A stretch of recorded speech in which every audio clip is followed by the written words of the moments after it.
I think personally, it was started with my intention to contest. To challenge him for the job? In actual fact, initially it wasn't to challenge him because I had traveled with Kwesi for the CAF elections, the election that brought Ahmad to power. And Kwesi having been promised a first vice president, of which he got the position of first vice president. In one of our travels, he assured me that, George, me cry my breath. And the insult and things back at home, it's about time I bow out to allow a new person. And then right away I said, Mr. President, having followed your footsteps, having worked with you, having understand the system, I will be interested to do so. So when we get to Accra, let's discuss it and let's call most stakeholders. So everything was fine. Everything was fine.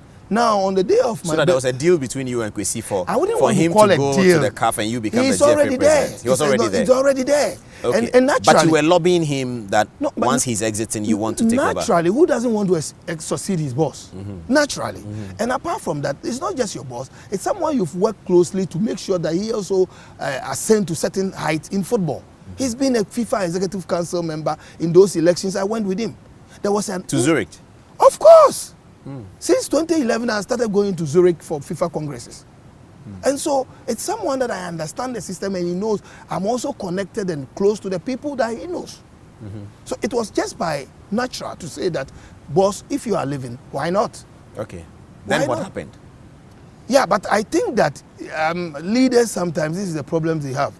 You come back and you hear all sort of things. Because I heard, in one of those things, I heard Mr. Kofi Menu giving instances why no, you cannot leave. If you leave, remember Nana Fredu Agyeman, you have to stay because if you leave, what if George doesn't endorse you in your next re-election and all that? I think it got into him, and he said, "No, I'm not going again."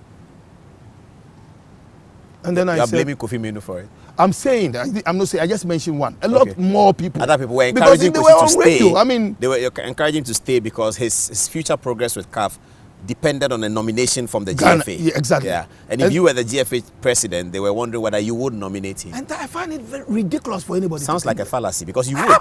Come on, naturally. Yeah, everyone would. And you know, interestingly, Paul, why would you nominate someone else? It is not so easy. Yeah. I'm being very honest with you. It is not so easy for any Ghanaian to climb to that location, to that position. It's not easy. And the people who were talking have not even followed Kwesi to know how he made it there. So when they were talking like that, I was like, this yeah, but it's in your interest as GFA president to have your former GFA president as a CAF president. And you see, you'll be sitting there and we'll come to you, you'll be revered and come, oh, boss. Yeah. This is what we want. Some of us but want. It gives Ghana also a prominent position for the Black Stars and our World Cup ambitions and all of that. So I used to ask people that, yes, none of us wish what has happened to him has happened. But I want to ask them, his current situation, and if he has stayed there, yeah, which one is better? Yeah. Which one? People give number 12 a negative mark for this outcome. That as a result of number 12, Ghana has lost its FIFA position. Yes. Ghana has lost its CAF position. Yeah. And therefore, number 12 should be cast to the dustbin of history. Do you share that view? No, I don't. I have a different understanding to this. Personally, Paul, I'm the type that don't wish the downfall of any human being. Irrespective of, I mean, yes, me and Mr. Kwesi Nyantakyi had our differences, but I don't wish what has happened to him. Never.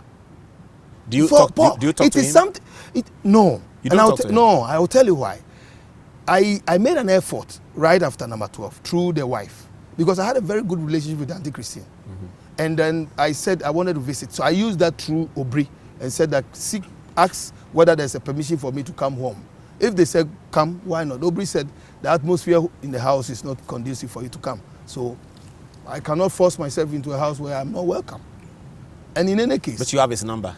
No, he even changed. I have his number. No, he changed. I have his new number too. But you are saying new. I'm referring to when the issues happened first. Yeah.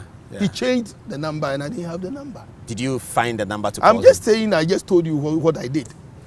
Okay, so I have his new number. If I gave it to you, would you call him? Why not? I'll try. Before Friday's election. Well, and ask for his blessing. I will try and call him, but not because of Friday. Yeah. No. I will want to call him to find out how he's doing and come and visit him if the chance is there. Why not?